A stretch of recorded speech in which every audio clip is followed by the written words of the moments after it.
Hey guys, Chris here from Carolot Farm. I want to show you our 40 plus tomatoes. It's now early August, and not only have the tomatoes been phenomenal this year, the peppers have been fantastic, and I have so many things I want to show you in this garden. But our tomatoes, I will say, are beginning to slow down, but I can't wait to tell you how great they've been and some of the things we've done with them. They're not as beautiful as they were a month ago, but these tomato plants have done so much for us this season. We harvested many buckets of just ripening tomatoes, like day after day, it seemed. You know, I was bringing them into the house in like overflowing 3.5 gallon buckets. Just so many tomatoes, and we still have a bunch ripening in the house. I'm currently cooking some now that we'll be processing into salsa soon. So just so many tomatoes. I did mention salsa. That's what we primarily use our tomatoes for. It's just my husband and I here on the farm. Our daughters are both grown. They're living outside of the house.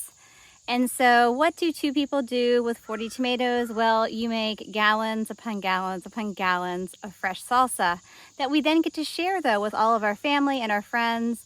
It first started when we would go to the Mexican restaurant, and I so loved the fresh salsa. And we kind of said to ourselves one day, we just have to make our own. And that's what we do now. What did we do with our tomatoes this year? Well, we have currently made over 8 gallons of salsa and counting. Given the number of tomatoes I currently have in the house, we'll make a 9th batch. We might even get a 10th batch depending on what continues to ripen here on the vines. We have canned whole tomatoes that we will use in soups and chilies in the winter. And we've also canned a few jars of whole tomatoes and okra. And so those were the primary things that we use our tomatoes for. However, we have also enjoyed many summertime BLTs, and we've been giving away our best sandwich style tomatoes to family and friends so that they can do the same. So those are kind of the four ways in which we've used our tomatoes from our 40 plus plants. Now, when making salsa, the next big ingredient are peppers. And you might remember from other videos, we have 30 plus pepper plants. We have green peppers, and we have red peppers. We have habanero, and we have serrano. We have cayenne. We have so many peppers. And then we have some banana peppers too, but our favorite peppers of the year are our hatch chilies. I have to show you these hatch chilies. I'm just so happy with them, and my leaves are hiding them. But we have so many hatch chilies here inside this plant, and that's just one of 4 plants that we have. You know, there are more hatch chilies hiding over here on this side. So that was exciting. The hatch chilies, we weren't so sure if we would be able to grow them. We tried last summer with some seeds that we had harvested ourselves from store-bought chilies, and nothing grew. So this past winter, we ordered a pack of hatch chili seeds, and lo and behold, we were able to grow our own hatch chilies here in Virginia. Super excited about that. I mean, I guess technically they're not hatch, right? They're Fluvanna County peppers, Fluvanna County hot peppers. But these are destined for soups. We've put a few in our salsa, but they have such a wonderful, slightly spicy flavor that I love to put them in soups. That's my favorite thing. Another really nifty pepper we have in the garden are the habaneros. This is a habanero plant behind me, and if you peek inside, I don't know if you can see, but we have a bunch of habaneros that are ripening. They turn orange, this beautiful, brilliant orange when they're ripe. And when you bring them into the house, though, they even almost turn red. They become like a vermilion color. So again, we've got all these really great habaneros, and we are hoping to make a mango habanero wing sauce to put on chicken and such.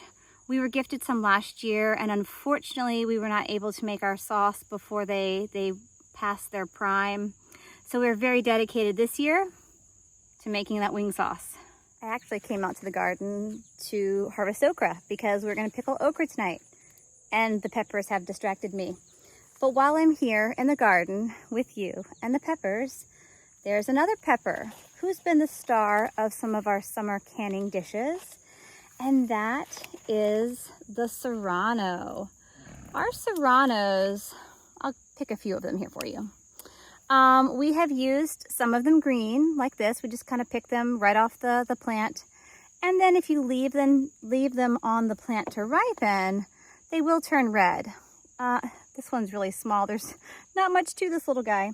But we have been putting our serrano peppers in some of our pickles. We have done, which ones were they? I think they were our Thai pickles.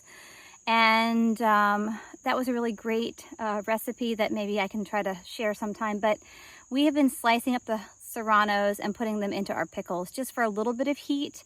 They're not too spicy, but the longer they sit, the more flavor they'll pick up.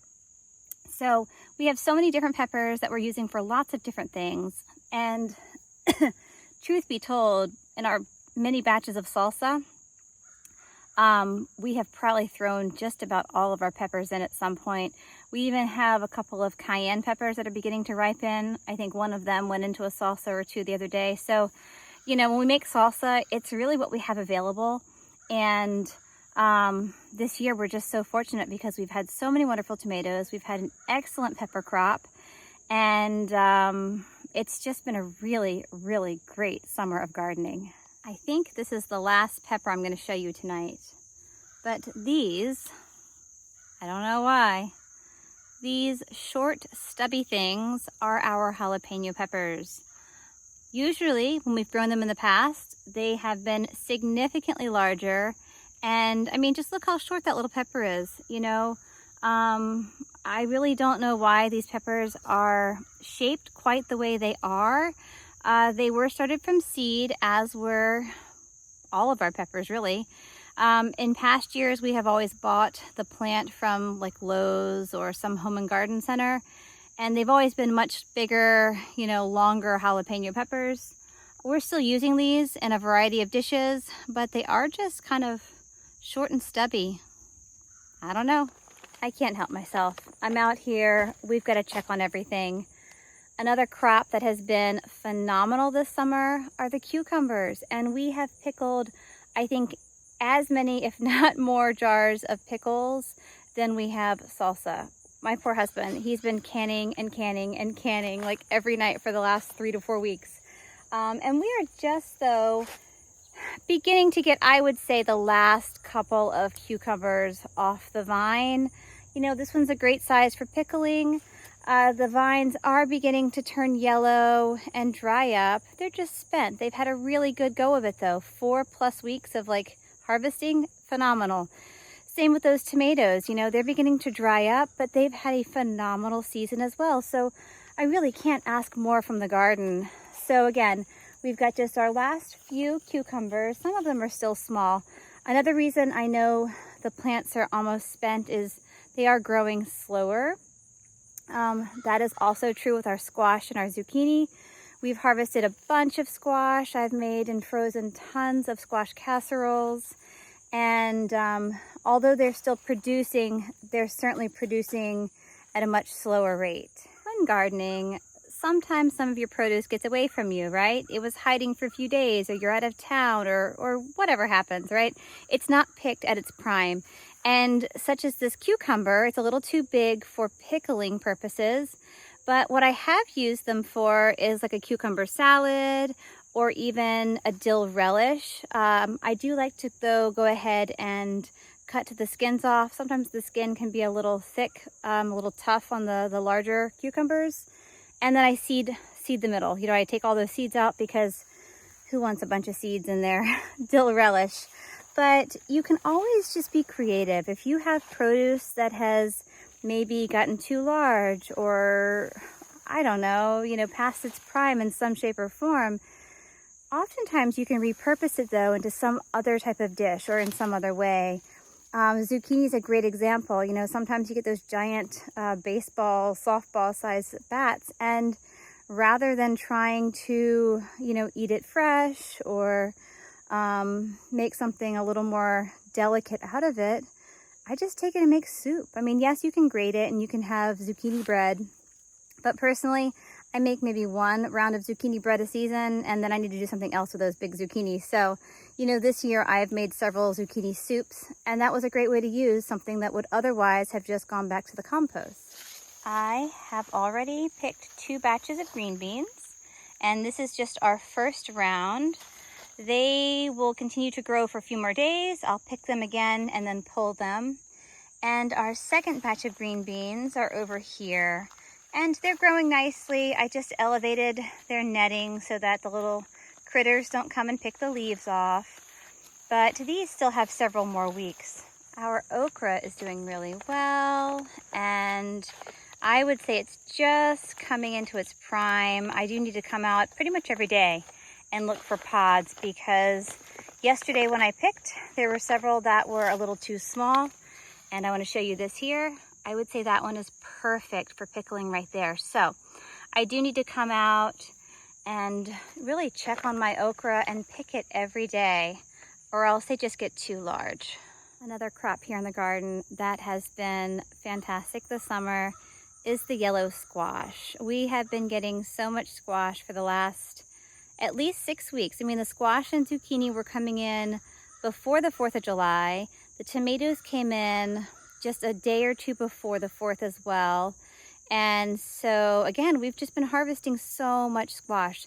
The zucchini has kind of dried up. It's more on my backside here, but the squash plants are still doing well. The squash is growing slower and the vines are beginning to dry up. So I know it's nearing the end of the season, but what a great crop. You know, we have been picking and giving away and eating so much squash.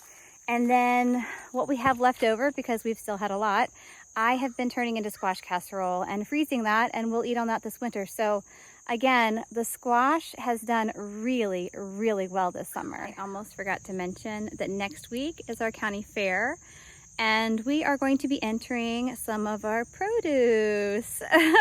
It's kind of funny, I know, but it's one way that we can really show our support for our county and for just agriculture in our area. And so we are going to do our part. We are going to enter some of our vegetables as well as some of our canned goods. So we're going to put in 2 salsas. We have done our traditional regular salsa, and then we have a mango habanero salsa that we made. And then we also have, I think, 2 different styles of pickles that we're going to submit. So again, we're going to do our part to promote gardening here in the county, and maybe you'll consider doing the same wherever you live. So we'll let you know how that goes, but I'm looking forward to it. You know, it's just fun to be able to support our local community, and that's one way that we're going to do so. As I was talking about the fair, it reminded me that I am going to try to find just the right birdhouse gourd to submit in the fair, as well as perhaps a pumpkin. Our pumpkins are just back here behind me in this corner, and I've spied a couple of really fun heirloom pumpkins that are already ripening. And so perhaps I'll pick a pumpkin and a birdhouse gourd, and they can go to the fair and accompany our 2 salsas and our 2 pickle products. So again, that's one way that here at Carolette Farm, we are working to support our local farm and garden community. I feel it's a bit treacherous here in our compost birdhouse jungle, but that really large one hiding back there, I think I might want to pick that one and take it to the fair. And it's caught my eye a couple of times here in our compost area. Thank you so much for joining me here in the garden today. I hope you've enjoyed checking out these tomato plants along with all the other really great crops here in the garden.